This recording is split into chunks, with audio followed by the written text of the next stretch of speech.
Hello, I'm Sian and I'm one of the youth leaders in St James and also one of the holiday club leaders. As we haven't got children's church or messy church at the moment, we thought we'd do church a bit of a different way for children and young people today. So hope you enjoy this story and craft and prayer time. One day there was a man who was going on a long journey. Now, because he was going on a long journey, he needed to take lots of things with him. What's the kind of things that you take when you go on a long journey? Maybe some clothes, some money, some food, all of the kind of things that you need for your long journey. The journey took him through all sorts of countryside. It took him up hills and down valleys, and it took him to places where there was nobody around. Sometimes he was quite scared.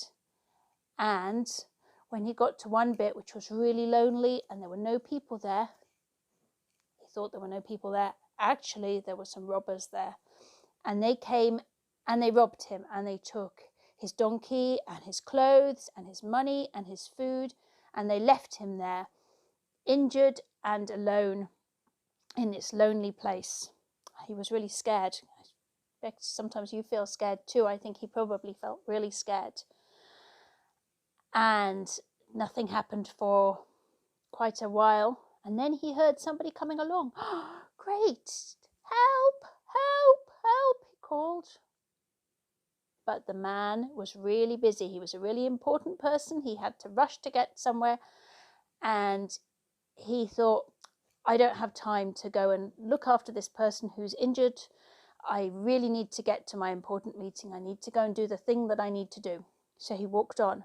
He was getting more and more sad and scared and worried. He hadn't got any of his things that he might be able to feed himself with or keep himself warm. Then he heard somebody else coming. Great! Help! Help! He called. But this man also didn't stop. He had loads of things that he needed to do. He was a very important person, and he was just too busy to stop and help the injured man on the floor. Time went on. There had been two people that had gone past, and you thought they might help, but they didn't. And then finally, just as the injured man was thinking, nobody's going to come again today, and I was going to be really cold at night, he then heard somebody else coming.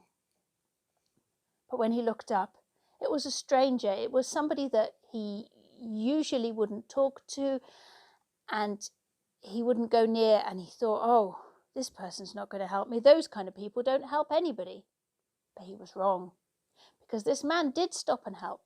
He picked up the injured man and he put him on his own donkey, and he took him into town, took him to the nearest village, and he got him some food, and he found somewhere to stay.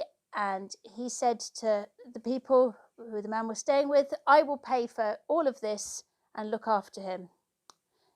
Now, when Jesus told this story, he said, who was a good friend, a good neighbour to the man who was injured? And as we think about all these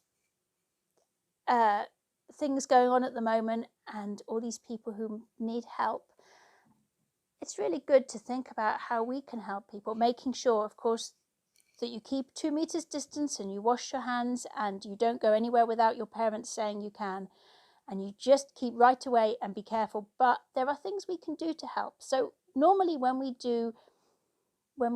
meet together, we have some kind of craft activity, and I'm going to suggest that maybe if you want to, you can do a craft activity of drawing a picture for maybe you've got a neighbour who's on their own and feeling lonely, or maybe you know somebody who's a doctor or a nurse or collects the rubbish or delivers food or does any of these many things that we all need to survive at the moment. Maybe you could draw them a picture. Maybe you could say thank you, or maybe you could say I'm thinking of you. And if it's safe to put it through their letterbox, talk to your parents and guardians and see if that's okay. But if not, maybe take a picture of it and ask your parents or your other grown-ups, if you could put that picture on the St. James Facebook group so that other people can see it, and maybe it can cheer somebody up who's feeling a bit sad and lonely. I'm just going to say a prayer for all of us now. You might want to close your eyes, or you might want to keep your eyes open and look around you. So, dear God, thank you for our place that we live in here in Mangotsfield, Emerson's Green, Lyde Green, or wherever we are. Thank you for all the people that live here, and thank you that even though we can't see each other so much these days and we can't get close to each other, thank you that we can all still be friends and all still care about each other. Please, God, look after everybody who's sick and help them to get better soon and not be scared. Amen.